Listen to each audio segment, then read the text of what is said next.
Okay, folks, today we're going to be talking about what a thesis statement is and how we can produce an effective one. Now, the thing is, there are so many different kinds of thesis statements you'll see floating out there. I would say that personally, one of the weaker ones is a listing format thesis, where you essentially list what each of your arguments are going to be, and I think a lot of teachers would definitely agree with that.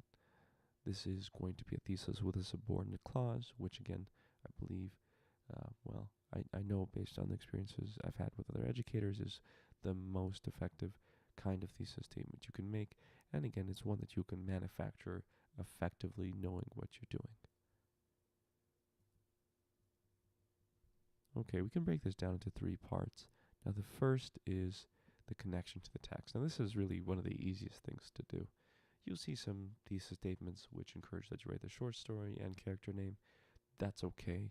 You really don't have to, but again, you can.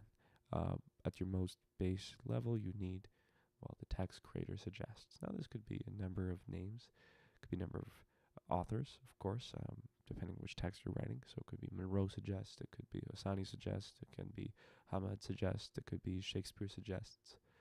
So any of these would work.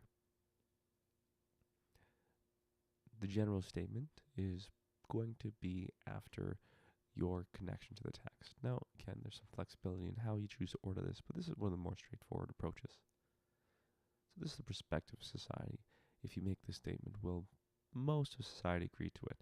Again, this is not necessarily incredibly arguable, this part of the thesis, but you do need to have an argument. You need something that can be challenged. This will probably not be challenged. So to make sure you are connecting to society as a whole, do not use specific names. So do not use the name of a character in the text, Harry Potter, or whichever one Changes. You can certainly and should use those character names throughout your piece, but in your thesis, you are telling me what the text creator is saying about society. So if you make it about a singular character, then your thesis statement doesn't work as a thesis statement. Again, use that phrase, an individual, to make sure that you're not doing this.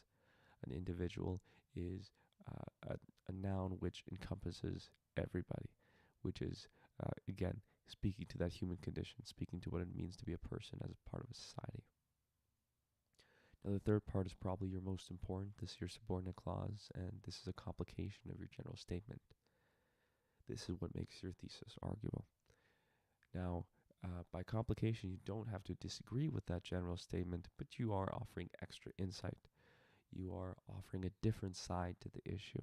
Again, this is your subordinate clause. Now, you can use the word however, yet, although. Again, a lot of people think that however is the strongest subordinate clause you can use. There are some other ones that you can use that are fine as well.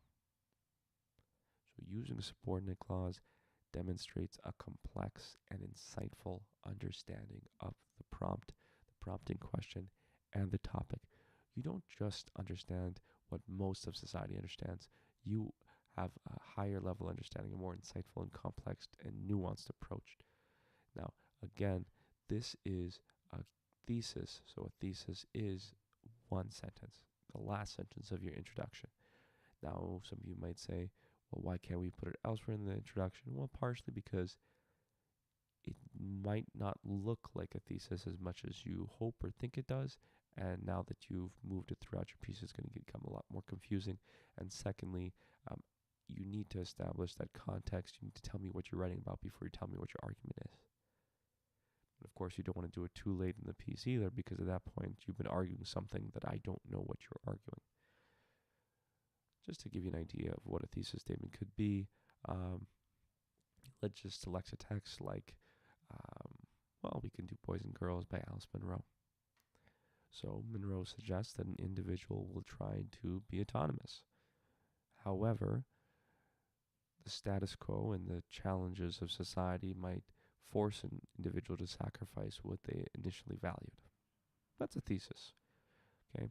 I'm connecting to the author. I'm connecting to what most of society thinks. Most people think that people are autonomous or try to be autonomous. Your complication is that it is that hegemony of society, the gendered hegemony of society, which is ultimately forcing people to give in. All right, those are the three parts of the thesis statement. Connection to the text, a general statement, and a complication of your general statement through a subordinate clause. All right, thank you for your time. That has been Thesis Statements.